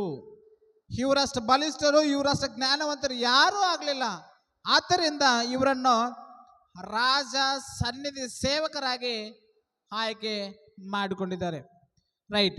ಇನ್ನೊಂದು ವಿಷಯ ಏನು ಅಂತಂದರೆ, ಇದು ಒಂದು ವಿಷಯ. ಆದರೆ ಅವರು ಪೌಷ್ಟಿಕವಾಗಿ ಇರುವುದಕ್ಕೆ ಕಾರಣ ಏನಂತಂದರೆ, ಅವರು ಅಶುದ್ಧವಾದಂಥ ಆಹಾರವನ್ನು ತೆಗೆದುಕೊಳ್ಳದೆ ಪೌಷ್ಟಿಕ ಆಹಾರವನ್ನು ತೆಗೆದುಕೊಂಡು ಅವರ ದೇಹವನ್ನು ಅಪರಿಶುದ್ಧ ಮಾಡಿಸಿಕೊಳ್ಳದೆ ಸೌಂದರ್ಯವಾಗಿ ಪರಿಶುದ್ಧರಾಗಿ ಕಾಪಾಡಿಕೊಳ್ಳಿದ್ದಾರೆ. ರೈಟಾ? ನಮ್ಮ ಈ ಕ್ರೈಸ್ತ ಸಾಮ್ರಾಜ್ಯದಲ್ಲಿ ಏನಾಗಿದೆ ಅಂತಂದ್ರೆ, ನಮಗೂ ಕೂಡ ಆಹಾರ ವಿಷಯದಲ್ಲಿ ಕೆಲವು ನಿಯಮಗಳಿದ್ದಾವೆ. ನಮಗೂ ಕೂಡ ಆಹಾರ ವಿಷಯದಲ್ಲಿ ಕೆಲವು ನಿಯಮಗಳಿದ್ದಾವೆ. ಈ ದೊಡ್ಡ ದೊಡ್ಡ ವ್ಯಕ್ತಿಗಳು ಹೇಳುವಂತೆ, ಈ ದೊಡ್ಡ ದೊಡ್ಡ ವ್ಯಕ್ತಿಗಳಂತ ಹೇಳಿ ಬೋಧನೆ ಮಾಡುವಂತ ಈ ವ್ಯಕ್ತಿಗಳು ಏನ್ ಮಾಡ್ತಾರೆ ಎಂಬುದಾಗಿ ಹೇಳಿದ್ರೆ, ನಾವು ಏನು ತಿಂದರೂ ಕೂಡ ಪಾಪ ಮಾಡಲ್ಲ ಎಂಬುದಾಗಿ ಹೇಳ್ತೇನೆ. ವಿಗ್ರಹಾರಾಧನೆಗೆ ಅರ್ಪಿಸಿರುವಂತ ಪದಾರ್ಥವು ತಿಂದ್ರೆ ಕ್ರೈಸ್ತನ ಅಪರಿಶುದ್ಧನಾಗ್ತಾನೆ. ವಿಗ್ರಹಕ್ಕೆ ಬಲಿ ಕೊಟ್ಟಿರುವಂಥದ್ದು, ವಿಗ್ರಹ ಆರಾಧನೆಗೆ ಸಮರ್ಪಿಸುವಂತ ಆ ಪದಾರ್ಥವು, ಆ ಆಹಾರ ಪಾನೀಯಗಳು ತಿಂದರೆ ಮನುಷ್ಯನು ಅಪರಿಶುದ್ಧನಾಗುತ್ತಾನೆ. ಈ ವಿಷಯವನ್ನು ಅಪಾರ್ಥ ಮಾಡಿಕೊಂಡು ಅನೇಕರು ಏನ್ ಮಾಡ್ತಾರೆ, ಏನು ತಿಂದರೂ ಕೂಡ ನಾವು ಅಪರಿಶುದ್ಧರಾಗಲ್ಲ, ತಿನ್ನಬಹುದು ಅಂತೇಳಿ ಪಬ್ಲಿಕ್ ಸ್ಟೇಟ್ಮೆಂಟ್ ಮಾಡ್ತಾರೆ. ದಾನಿಯೇಲನು ಹೇಳಿದ್ದೇನೆ, ನಾವು ಭೋಜನ ಪದಾರ್ಥಗಳು ತಿಂದು ಅಪರಿಶುದ್ಧರಾಗುವುದಿಲ್ಲ, ಅಪರಿಶುದ್ಧರಾಗಲಾರೆವು ಎಂಬುದಾಗಿ ಅವರು ಕಮಿಟ್ಮೆಂಟ್ ಕೊಟ್ಟಿದ್ದಾರೆ. ಕ್ರೈಸ್ತರ ಸಾಮ್ರಾಜ್ಯ ನಾವು ಏನು ತಿಂದರೂ ಕೂಡ ಪರವಾಗಿಲ್ಲ. ಎಲ್ಲಿ ಪೂಜೆ ಮಾಡಿದ್ರೆ ಅಲ್ಲಿ ತೆಂಗಿನಕಾಯಿ ತಗೊಂಡು ಬಂದು ತಿಂತಾರೆ, ಎಲ್ಲಿ ಪೂಜೆ ಮಾಡಿದ್ರೆ ಅಲ್ಲಿ ಇರುವಂಥ ಆಹಾರ ಪದಾರ್ಥಗಳನ್ನು ತಂದು ತಿಂತಾರೆ. ತಿನ್ನಬಾರದು. ನಮಗೆ ಅವು ನಿಷೇಧವಾದಂಥ ಆಹಾರ, ನಿಷೇಧ ಮಾಡಿರುವಂಥ ಆಹಾರ ವಿಷಯದಲ್ಲೇ ನಮಗೆ ಈ ಎಚ್ಚರಿಕೆಯನ್ನು ದೇವರು ಮಾಡ್ತಾ ಇದ್ದಾನೆ. ನೆಕ್ಸ್ಟ್, ಇವರು ಈ ನಾಲ್ವರು ದೇವರ ವಿಷಯದಲ್ಲಿ ಯವ್ವನ ಕಾಲದಲ್ಲಿ ದೇವರ ವಿಷಯದಲ್ಲಿ ಯವ್ವನ ಕಾಲದಲ್ಲಿ ಏನಾಗಿದ್ದಾರೆ ಅಂದರೆ, ದೇವರಿಗೆ ಸಮರ್ಪಣೆ ಮಾಡಿರುವಂಥ ಜೀವನ ಇವ್ರದ್ದು. ರೈಟಾ? ಇವರು ಯುವಕರಿರುವ ಕಾಲದಲ್ಲಿ, ಯವ್ವನ ಕಾಲದಲ್ಲಿ ದೇವರಿಗೆ ಅವರು ಅರ್ಪಣೆ ಮಾಡಿಕೊಂಡಿದ್ದಾರೆ. ಅವರಿಗೆ ಅವ್ರ ಭಕ್ತಿಯನ್ನು, ವಿಶ್ವಾಸವನ್ನು ವ್ಯಕ್ತಪಡಿಸಿದ್ದಾರೆ. ಆದ್ದರಿಂದ ಇವರನ್ನು ದೇವರು ಮೇಲಕ್ಕೆತ್ತಿದ್ದಾನೆ. ನಮಗೂ ಕೂಡ ದೇವರ ಮೇಲಕ್ಕೆತ್ತಬೇಕು, ನಮ್ಮ ವಿದ್ಯಾಭ್ಯಾಸದಲ್ಲಿ ನಾವು ಪ್ರವೀಣರಾಗಬೇಕು ಎಂಬುದು ಅಂದರೆ ನಮಗಿರುವಂಥ ಸೀಕ್ರೆಟ್ ಏನು ಅಂತಂದರೆ 17ನೇ ವಚನ ಓದಿಕೊಳ್ಳೋಣ. 17ನೇ ವಚನ. ಹೀಗಿರಲು ದೇವರು ಆ 4 ಮಂದಿ ಯುವಕರಿಗೆ ಸಕಲ ಶಾಸ್ತ್ರಗಳಲ್ಲಿಯೂ ವಿದ್ಯೆಗಳಲ್ಲಿಯೂ ಜ್ಞಾನ ವಿವೇಕಗಳನ್ನು ದಯಪಾಲಿಸಿದನು. ನಾವು ಯವ್ವನ ಕಾಲದಲ್ಲಿ ದೇವರಿಗೆ ಇಷ್ಟವಾದಂಥ ಭಕ್ತಿಗಳನ್ನು ಅನುಸರಿಸಿದರೆ ನಮ್ಮ ವಿದ್ಯಾಭ್ಯಾಸದಲ್ಲಿ ಕೂಡ ದೇವರು ನಮ್ಮನ್ನು ಜ್ಞಾನ ಹೆಚ್ಚು ಮಾಡ್ತಾನೆ. ನಾವು ಪರಿಶುದ್ಧತೆಯನ್ನು ಕಾಪಾಡಿಕೊಳ್ಳುವುದಕ್ಕೆ ಪ್ರಯಾಸ ಪಟ್ಟರೆ ನಮ್ಮ ವಿದ್ಯಾಭ್ಯಾಸದಲ್ಲೂ ಕೂಡ ಸಕಲ ಜ್ಞಾನದಿಂದಲೂ ಕೂಡ ನಮ್ಮನ್ನು ಹೆಚ್ಚು ಮಾಡ್ತಾನೆ. ದೇವರು ದಯಪಾಲಿಸ್ತಾನೆ. ಜ್ಞಾನವನ್ನು ದಯಪಾಲಿಸುವಂತನು ದೇವರಾಗಿದ್ದಾನೆ. ನಮ್ಮ ಯವ್ವನದಲ್ಲಿ ಅಪರಿಶುದ್ಧವಾದಂಥ ವಸ್ತುಗಳಿಗೆ ನಾವು ದೂರವಾಗಿದ್ದು ನಮ್ಮ ಶರೀರವನ್ನು, ನಮ್ಮ ಯವ್ವನವನ್ನು ಪರಿಶುದ್ಧವಾಗಿ ಕಾಪಾಡಿಕೊಂಡ್ರೆ ದೇವರ ನಮಗೆ ಉನ್ನತವಾದಂಥ ಸ್ಥಿತಿಯಲ್ಲಿ ನಮ್ಮನ್ನು ಆಶೀರ್ವಾದ ಮಾಡ್ತಾನೆ. ಇಲ್ಲೇ ದಾನಿಯೇಲನಿಗೆ, ಹನನಿಗೆ, ಮಿಶಾಯೇಲಿಗೆ, ಅಜರ್ಯಗೆ ದೇವರು ಕೊಟ್ಟಿರುವ, ದೇವರ ಮೇಲೆ ಇಟ್ಟಿರುವಂಥ ಈ ನಂಬಿಕೆಯಿಂದ ದೇವರ ಮೇಲೆ ಇವರು ಆಧಾರ ಪಟ್ಟಿದ್ರಿಂದ ಇವರನ್ನು ದೇವರು ಮೇಲಕ್ಕೆ ಎತ್ತಿದ್ದಾನೆ. ಇವರನ್ನು ಯಾವ ರೀತಿ ಬೆಳೆಸಿದ್ದಾನೆ ಅಂದರೆ, ಮತ್ತೊಂದ್ಸಲ ಓದೋಣ 17ನೇ ವಚನ. ಹೀಗಿರಲು ದೇವರು ಈ 4 ಮಂದಿ ಯುವಕರಿಗೆ ಸಕಲ ಶಾಸ್ತ್ರಗಳಲ್ಲಿಯೂ ವಿದ್ಯೆಗಳಲ್ಲಿಯೂ ಜ್ಞಾನ ವಿವೇಕಗಳನ್ನು ದಯಪಾಲಿಸಿದನು. ಯವ್ವನ ಕಾಲದಲ್ಲಿ ದೇವರಿಗೆ ಇಷ್ಟವಾದಂಥ ರೀತಿಯಲ್ಲಿ ನಡೆದರೆ ನಮಗೆ ಜ್ಞಾನವನ್ನು ದಯಪಾಲಿಸ್ತಾನೆ, ವಿವೇಕವನ್ನು ದಯಪಾಲಿಸ್ತಾನೆ. ಸಕಲ ಶಾಸ್ತ್ರಗಳಲ್ಲಿ ನಾವು ಪ್ರವೀಣರಾಗುತ್ತೇವೆ, ಸಕಲ ವಿದ್ಯಾಭ್ಯಾಸದಲ್ಲಿ ಕೂಡ ನಾವು ಪ್ರವೀಣರಾಗ್ತೇವೆ. ಯವ್ವನ ಕಾಲದಲ್ಲಿ ದೇವರಿಗೆ ಇಷ್ಟವಾದಂಥ ಮಾರ್ಗದಲ್ಲಿ ನಡಿಬೇಕು. ಈ ಕಮಿಟ್ಮೆಂಟ್ ನಾವು ದೇವರಿಗೆ ಸಮರ್ಪಿಸಿಕೊಂಡ್ರೆ, ಈ ಕಮಿಟ್ಮೆಂಟ್ ನಾವು ದೇವರಿಗೆ ಕೊಟ್ಟರೆ ದೇವನು ನಮ್ಮನ್ನು ಮೇಲಕ್ಕೆ ಎತ್ತುತ್ತಾನೆ. ನಾವು ಓದುವ ಸಂದರ್ಭದಲ್ಲಿ, ಓದುವ ಸ್ಟಡಿ ಆ ಪೀರಿಯಡಲ್ಲಿ ನಮ್ಮನ್ನು ದೇವರ ಮೇಲಕ್ಕೆ ಎತ್ತುತ್ತಾನೆ. ನಮಗೆ ಸಕಲ ಜ್ಞಾನದಿಂದ ದೇವರು ನಮ್ಮನ್ನು ಪೋಷಿಸುತ್ತಾನೆ. ಸಕಲ ವಿಜ್ಞಾನದಿಂದ, ಸಕಲ ಶಾಸ್ತ್ರಗಳಿಂದ ನಮ್ಮನ್ನು ಉನ್ನತವಾದಂಥ ಜ್ಞಾನವಂತರಾಗಿ ದೇವರು ನಮ್ಮನ್ನು ಮಾಡ್ತಾನೆ. ಯವ್ವನ ಕಾಲದಲ್ಲಿ ದೇವರ ನಗುವನ್ನು ಓರುವುದು ಮನುಷ್ಯನಿಗೆ ಲೇಸು. ಯವ್ವನ ಕಾಲದಲ್ಲಿ ದೇವರ ನಗುವನ್ನು ಓರುವುದು ಮನುಷ್ಯನಿಗೆ ಲೇಸು. ಅದರಲ್ಲಿರುವಂಥ ಪ್ರತಿಫಲಗಳು ಏನು ಅಂತಂದರೆ, ನಾವು ಸ್ಟಡಿ ಮಾಡುವ ಸಂದರ್ಭದಲ್ಲಿ ಕೂಡ ದೇವರು ನಮ್ಮನ್ನು, ದೇವರಿಗೆ ಇಷ್ಟವಾದಂಥ ಭಕ್ತಿ ವಿಶ್ವಾಸದಲ್ಲಿ ನಾವು ತೊಡಗಿದರೆ ನಮ್ಮನ್ನು ದೇವರು ಮೇಲಕ್ಕೆತ್ತುತ್ತಾನೆ. ಜ್ಞಾನವನ್ನು ಸಕಲ ಶಾಸ್ತ್ರಗಳಲ್ಲಿ, ವಿದ್ಯೆಗಳಲ್ಲಿ, ಜ್ಞಾನ ವಿವೇಕಗಳಲ್ಲಿ ನಮ್ಮನ್ನು ದಯಪಾಲಿಸ್ತಾನೆ. Next continue. ದಾನಿಯೇಲನು ಸಮಸ್ತ ಸ್ವಪ್ನಗಳನ್ನು, ದಿವ್ಯ ದರ್ಶನಗಳನ್ನು ಗ್ರಹಿಸುವುದರಲ್ಲಿ ಪ್ರವೀಣನಾದನು. ದಾನಿಯೇಲನು ಸ್ವಪ್ನಗಳು, ಕನಸುಗಳ ಅರ್ಥವನ್ನು ದರ್ಶನಗಳನ್ನು ಅದರಲ್ಲಿ ಹೇಳುವಂಥ ನಿಪುಣನಾದನು, ಪ್ರವೀಣನಾದನು. ನೆಕ್ಸ್ಟ್ 18ನೇ ವಚನ. ರಾಜಕನು ನೇಮಿಸಿದ ಕಾಲವು ಕಳೆದು ಯುವಕರ ಸನ್ನಿಧಿಗೆ ತರತಕ್ಕ ಸಮಯವು ಬಂದಾಗ ಕಂಚುಕರ ಅಧ್ಯಕ್ಷ ಅವರನ್ನು ನೆಬೂಕದ್ನೆಚ್ಚರನ ಸಮ್ಮುಖಕ್ಕೆ ಕರೆತಂದರು. ರಾಜನು ಅವರ ಸಂಗಡ ಮಾತಾಡುವಾಗ ಆ ಸಮಸ್ತ ಯುವಕರಲ್ಲಿ ದಾನಿಯೇಲನು, ಅನನ್ಯ, ಮಿಶಾಲ್, ಅಜರ್ ಇವರ ಹಾಗೆ ಯಾರೂ ಕಂಡು ಬರಲಿಲ್ಲ. ಇವ್ರ ಸೀಕ್ರೆಟ್ ಏನು? ಇವ್ರ ಸೀಕ್ರೆಟು ದೇವರ ಮೇಲೆ ಇಟ್ಟಿರುವಂತ ವಿಶ್ವಾಸ. ದೇಹಕ್ಕೆ ಪೌಷ್ಟಿಕವಾದಂಥ ಆಹಾರ ಕಾಯಿಪಲ್ಯ ಇರ್ಬೋದು, ದೇಹಕ್ಕೆ ಬೇಕಾದಂಥ ಪೌಷ್ಟಿಕ ಆಹಾರ ತೆಗೆದ್ರಿಂದ ದೇಹ ಬಲವಾಗಿರುವುದಕ್ಕೆ ಕಾರಣ ಕಾಯಿಪಲ್ಯ ಆಗಿರ್ಬೋದು. ಆದರೆ ಇಷ್ಟು ಯುವಕರಲ್ಲಿ ಇವರು ಬೀಳೋದಕ್ಕೆ ಕಾರಣ ಏನಂತಂದ್ರೆ ದೇವರ ಮೇಲೆ ಇವ್ರು ಇಟ್ಟಿರುವಂಥ ನಂಬಿಕೆ. ಯಾವ ಕಾಲದಲ್ಲಿ ಇಟ್ಟಿದ್ದಾರೆ ಅವ್ರ ನಂಬಿಕೆ? ಕಾಲ ಯಾವ ಕಾಲ? ಯವ್ವನ ಕಾಲದಲ್ಲಿ. ಯವ್ವನ ಕಾಲದಲ್ಲಿ ಈ ನಾಲ್ವರು ದೇವರ ಮೇಲೆ ಇಟ್ಟಿರುವಂಥ ಈ ವಿಶ್ವಾಸದಿಂದ ದೇವರು ಇವರನ್ನು ಮೇಲಕ್ಕೆ ಏರಿಸಿದ್ದಾನೆ. ಸಮಸ್ತ ಯುವಕರಲ್ಲಿ ಇವರಿಗೆ ಹಾಗೆ ಯಾರೂ ಕಂಡು ಬರಲಿಲ್ಲ. 20ನೇ ವಚನ. ಬಳಿಕ ರಾಜನು ಶಾಸ್ತ್ರ ವಿದ್ಯಾ ಸರ್ವ ವಿಷಯಗಳಲ್ಲಿ ಅವರನ್ನು ವಿಚಾರ ಮಾಡಲು ಅವರು ಪೂರ್ಣ ರಾಜ್ಯದಲ್ಲದ ಎಲ್ಲಾ ಜೋಯಿಸರಿಗಿಂತಲೂ ಮಂತ್ರವಾದಕ್ಕಿಂತಲೂ 10ರಷ್ಟು ನಿಪುಣರಾಗಿ ಕಂಡು ಬಂದರು. ಕೇವಲ ಮೂರೇ ಮೂರು ವರ್ಷಗಳ ಕಸ್ತೀರ ಭಾಷೆಯನ್ನು ತರಬೇತಿ ತಗೊಂಡ್ರು. ಆದರೆ ಇವರು ದೇವರ ಮೇಲೆ ಇಟ್ಟಿರುವಂಥ ವಿಷಯದಲ್ಲಿ ಅವ್ರ ದೇಶದಲ್ಲಿರುವಂಥ ಜೋಯಿಸರಿಗಿಂತ, ಮಂತ್ರಿಗಳಿಗಿಂತ, ಎಲ್ಲರಿಗಿಂತ 10ರಷ್ಟು ನಿಪುಣರಾಗಿದ್ದಾರೆ. 10ರಷ್ಟು ನಿಪುಣರಾಗಿದ್ದಾರೆ. ಮತ್ತೊಂದ್ಸಲ ಓದೋಣ 20ನೇ ವಚನ.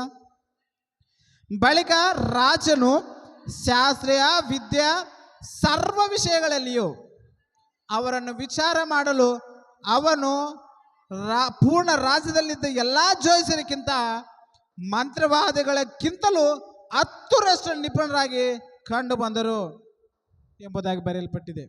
ಈ ಯವ್ವನ ಕಾಲದಲ್ಲಿ ದೇವರಿಗೆ ನಮ್ಮ ಯವ್ವನವನ್ನು ಸಮರ್ಪಣೆ ಮಾಡಿಕೊಂಡ್ರೆ ನಮ್ಮನ್ನು ಕೂಡ ದಾನಿಯೇಲನ್ನು ನಂಬಿಕೊಂಡಿರುವಂಥ ದೇವರನ್ನು ನಾವು ನಂಬಿಕೊಂಡಿದ್ದೀವಿ. ಮಿಶಾಯೇಲನ್ನು ನಂಬಿಕೊಂಡಿರುವಂಥ ದೇವರನ್ನು ನಾವು ನಂಬಿಕೊಂಡಿದ್ದೀವಿ. ಅಜರನ್ನು ನಂಬಿಕೊಂಡಿರುವಂತಹ ದೇವರನ್ನು ನಾವು ನಂಬಿಕೊಂಡಿದ್ದೀವಿ. ಈ 4 ಯುವಕರನ್ನು ನಂಬಿಕೊಂಡಿರುವಂಥ ದೇವರನ್ನು ನಾವು ನಂಬಿಕೊಂಡಿದ್ದೀವಿ. ಅದೇ ದೇವರು ನಮ್ಮನ್ನು ಮೇಲಕ್ಕೆತ್ತುವ ಸ್ಥಿತಿಯಲ್ಲಿ ದೇವರಿದ್ದಾನೆ.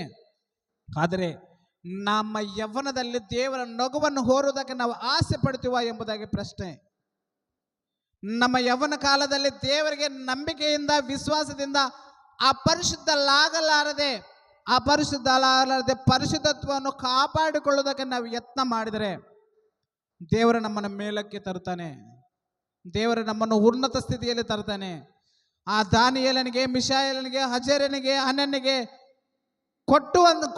ಕೊಟ್ಟಿರುವಂತಹ ದೇವರೇ ನಮಗೂ ಕೂಡ ದಯಪಾಲಿಸ್ತಾನೆ. ಅವರು ನಂಬಿಕೊಂಡಿರುವಂಥ ದೇವರನ್ನೇ ನಾವು ನಂಬಿಕೊಂಡಿದ್ದೀವಿ. ಅವರು ಹಾಗೆ ನಾವು ಕೂಡ ಭಕ್ತಿಯನ್ನು ದೇವರ ಮೇಲೆ ತೋರಿಸೋಣ. ನಮ್ಮ ವಿಶ್ವಾಸವನ್ನು ದೇವರ ಮೇಲೆ ವ್ಯಕ್ತಪಡಿಸೋಣ. ಆತನ ಕೆಲಸವನ್ನು ನಾವು ಒತ್ತುಕೊಂಡು ಆತನಿಗೆ ಇಷ್ಟಾನುಸಾರವಾದ ನಾವು ನಡ್ಕೊಂಡಿದ್ರೆ ಅವರನ್ನು ಮೇಲಕ್ಕೆ ಎತ್ತಿರುವಂಥ ಆ ದೇವರೇ ನಮ್ಮನ್ನು ಕೂಡ ಮೇಲಕ್ಕೆ ಎತ್ತುತ್ತಾನೆ. ನಮ್ಮ ವಿದ್ಯಾಭ್ಯಾಸದಲ್ಲಿ ಕೂಡ, ನಮ್ಮ ಕೆಲಸ ಕಾರ್ಯಗಳಲ್ಲಿ ಕೂಡ, ನಾವು ಕೈಟಿರುವ ಪ್ರತಿ ಕೆಲಸಗಳಲ್ಲಿ ಕೂಡ ನಮ್ಮನ್ನು ಸಫಲೀಕೃತ ಮಾಡ್ತಾನೆ, ಕೃತಾರ್ಥನಾಗಿ ಮಾಡ್ತಾನೆ. ನಮ್ಮನ್ನು ಕೃತಾರ್ಥನಾಗಿ ಮಾಡ್ತಾನೆ, ಸಫಲಕೃತನಾಗಿ ಮಾಡ್ತಾನೆ. ನಾವು ಯವ್ವನ ಕಾಲದಲ್ಲಿ ದೇವರ ನಗುವನ್ನು ಹೋರುವುದು ಮೇಲು.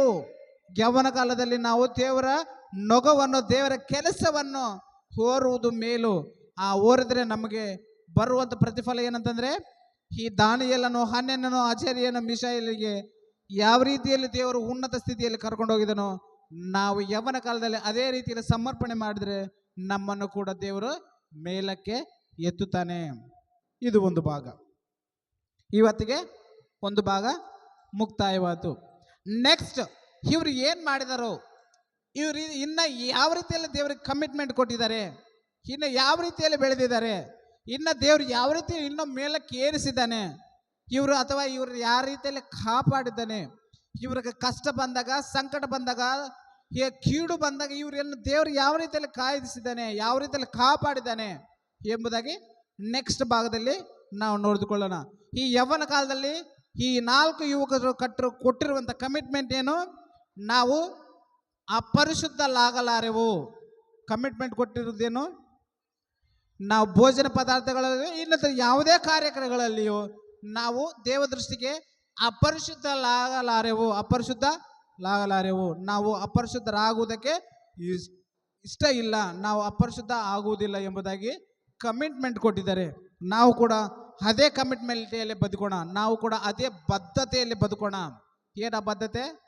ನಾವು ಕೂಡ ಯೌವನ ಕಾಲದಲ್ಲಿ ಅಪರಿಶುದ್ಧರಾಗುವುದಕ್ಕೆ ಅವಕಾಶಗಳನ್ನು ಮಾಡಿಕೊಳ್ಳದೆ, ಅಪರಿಶುದ್ಧರಾಗುವುದಕ್ಕೆ ಅವಕಾಶಗಳು ಬಂದರೂ ಕೂಡ ಅವುಗಳಿಂದ ಓಡಿ ಹೋಗಿ ಅವುಗಳನ್ನು ಬಿಡಿಸ್ಕೊಂಡು ನಮ್ಮ ಪರಿಶುದ್ಧತ್ವವನ್ನು ಕಾಪಾಡಿಕೊಳ್ಳೋದಕ್ಕೆ ಯತ್ನ ಮಾಡೋಣ. ಅರ್ಥ ಆಯ್ತಾ? ಯತ್ನ ಮಾಡೋದಕ್ಕೆ ಪ್ರಯತ್ನಿಸೋಣ. ಅರ್ಥ ಆಯ್ತಾ ಇವತ್ತಿನ ತರಗತಿ? ರೈಟ್.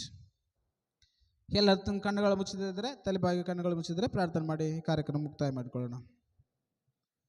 ಪರಿಶುದ್ಧನು ನೀತಿವಂತನು ಸಕಲ ಆಶೀರ್ವಾದಕ್ಕೆ ಕಾರಣಭೂತನಾಗಿರುವಂಥ ನಮ್ಮ ಪರಿಶುದ್ಧನಾಗಿರುವಂಥ ತಂದೆಯಾದ ದೇವರೇ, ನಿನ್ನ ಪರಿಶುದ್ಧ ನಾಮಕ್ಕೆ ನಮ್ಮ ಒಡೆಯನೂ ರಕ್ಷಣೆಗಿರುವಂಥ ಯೇಸು ಕ್ರಿಸ್ತನ ಹೆಸರಿನಲ್ಲಿ ನಿಮಗೆ ಕೃತಜ್ಞತೆ ಸಲ್ಲಿಸುವಂತಾಗಿದ್ದೇವೆ ತಂದೆ.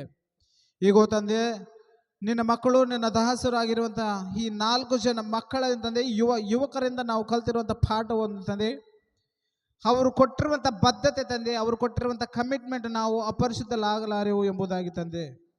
ನಮ್ಮ ಯೌವನ ಕಾಲದಲ್ಲಿ ಕೂಡ ನಾವುಗಳಿದ್ದೀವಿ ತಂದೆ, ನಾವು ಕೂಡ ಆ ರೀತಿಯಲ್ಲಿ ವಿಶ್ವಾಸ ಹೊಂದಿಕೊಳ್ಳೋದಕ್ಕೆ ಸಹಾಯ ಮಾಡು. ನಾವು ಕೂಡ ತಂದೆ ಅದೇ ಕಮಿಟ್ಮೆಂಟಲ್ಲಿ ಅದೇ ಬದ್ಧತೆಯಲ್ಲಿ ನಡೆದುಕೊಳ್ಳೋದಕ್ಕೆ ಪ್ರಯಾಸ ಪಡೋದಕ್ಕೆ ಸಹಾಯ ಮಾಡು ತಂದೆ. ನಿನ್ನ ವಿಶ್ವಾಸದಲ್ಲಿ ನಿನ್ನ ನಂಬಿಕೆಯಲ್ಲಿ ಸ್ಥಿರವಾಗಿ ನಿಲ್ಲುವುದಕ್ಕೆ ಸಹಾಯ ಮಾಡು. ಈ ಯೌವನಸ್ಥರ ಕೂಟವನ್ನು ಆಶೀರ್ವಾದಿಸಿ ಬಲಪಡಿಸು. ಅನೇಕ ಯುವಕರನ್ನು ತಂದೆ ನಿನ್ನ ಚಿತ್ತಾನುಸಾರ ನಡೆಯುವುದಕ್ಕೆ ಪ್ರೇರೇಪಿಸುವುದಕ್ಕೆ ನಮಗೆ ಇನ್ನೂ ಬಲ ಶಕ್ತಿಯನ್ನು ದಯಪಾಲಿಸಿಕೊಡು. ಅನೇಕರು ಬಂದು ನಿನ್ನ ವಾಕ್ಯದ ವಿಷಯದಲ್ಲಿ ಕೇಳಿ ತಂದೆ ನಿನ್ನ ಸನ್ಮಾರ್ಗದಲ್ಲಿ ನಡುವ ಎತ್ತದಲ್ಲಿ ಪಾಲೆ ಭಾಗರಸೋದಕ್ಕೆ ಕೃಪೆ ಮಾಡಿಕೊಡು. ಈಗ ತಂದೆ ತಲೆಬಾಗದ ನಿನ್ನ ಮಕ್ಕಳು ಯೌವನಸ್ಥರಿಗೋಸ್ಕರ ಪ್ರಾರ್ಥನೆ ಮಾಡ್ತೇವೆ. ಇವರೆಲ್ಲರೂ ಕೂಡ ತಂದೆ ನಿನಗೋಸ್ಕರ ತಂದೆ ಒಂದು ದೃಢವಾದ ನಂಬಿಕೆಯಿಂದ ದೃಢವಾದ ವಿಶ್ವಾಸದಿಂದ ತಂದೆ ಒಂದು ನಿನಗೋಸ್ಕರ ಬದ್ಧತೆಯನ್ನು ಹೊಂದಿಕೊಂಡು ತಂದೆ ನಾವು ದಾನಿಯೇಲನು ಹನನ್ಯ ಮಿಶಾಯೇಲ ನಂಬಿಕೊಂಡಿರೋ ದೇವರನ್ನು ನಾವು ನಂಬಿಕೊಂಡಿದ್ದೇವೆ. ನಾವು ಅವರ ಹಾಗೆ ಅಪರಿಶುದ್ಧಲಾಗಲಾರದು ಎಂಬ ಕಮಿಟ್ಮೆಂಟ್, ಆ ಒಪ್ಪಂದ ಯಾವ ರೀತಿಯಲ್ಲಿ ಮಾಡಿಕೊಂಡರು ನಾವು ಕೂಡ ಅದೇ ರೀತಿಯಲ್ಲಿ ಮಾಡಿಕೊಳ್ಳುವ ದೃಢ ನಿಶ್ಚಯ ಸಂಕಲ್ಪವನ್ನು ದಯಪಾಲಿಸಿಕೊಡ್ಬೇಕೆಂದು ಬೇಡಿಕೊಳ್ತೇವೆ. ಈಗ ತಂದೆ ನಮ್ಮ ಶರೀರ ಬಲಹೀನತೆಯಿಂದ ನಮ್ಮನ್ನು ವಿಮುಕ್ತಪಡಿಸಿ ನಮಗೆ ಸಕಲ ಆಶೀರ್ವಾದಗಳಿಂದ ನಿನ್ನ ದಿವ್ಯ ವಾಕ್ಯಗಳಿಂದ ನಮ್ಮನ್ನು ಪ್ರೋತ್ಸಾಹ ಮಾಡು. ನಿನ್ನ ವಿಷಯಕ್ಕೆ ನಿನ್ನ ಕಡೆಗೆ ಗಮನ ಹರಿಸುವುದಕ್ಕೆ, ನಿನ್ನ ಮೇಲೆ ಆಧಾರ ಪಡೆದು ಜೀವಿಸುವುದಕ್ಕೆ ನಮ್ಮೆಲ್ಲರಿಗೂ ಕೂಡ ಸಹಾಯ ಮಾಡಿಕೊಡ್ಬೇಕೆಂದು ಬೇಡಿಕೊಳ್ತಾ ತಂದೆ, ಈಗ ಇನ್ನು ಅನೇಕ ಯುವಕರಿಗೆ ತಂದೆ ನಾವು ಮಾದರಿಕರವಾದಂಥ ಜೀವನವನ್ನು ಜೀವಿಸೋದಕ್ಕೆ ಸಹಾಯ ಮಾಡಿಕೊಡ್ಬೇಕೆಂದು ಬೇಡಿಕೊಳ್ತಾ ನಮ್ಮ ಒಡೆಯನೂ ರಕ್ಷಕನಾಗುವಂಥ ಯೇಸು ಕ್ರಿಸ್ತನ ಹೆಸರಿನಲ್ಲಿ ಪ್ರಾರ್ಥನೆ ಬೇಡುತ್ತೀವಿ ತಂದೆಯೇ, ಆಮೆನ್.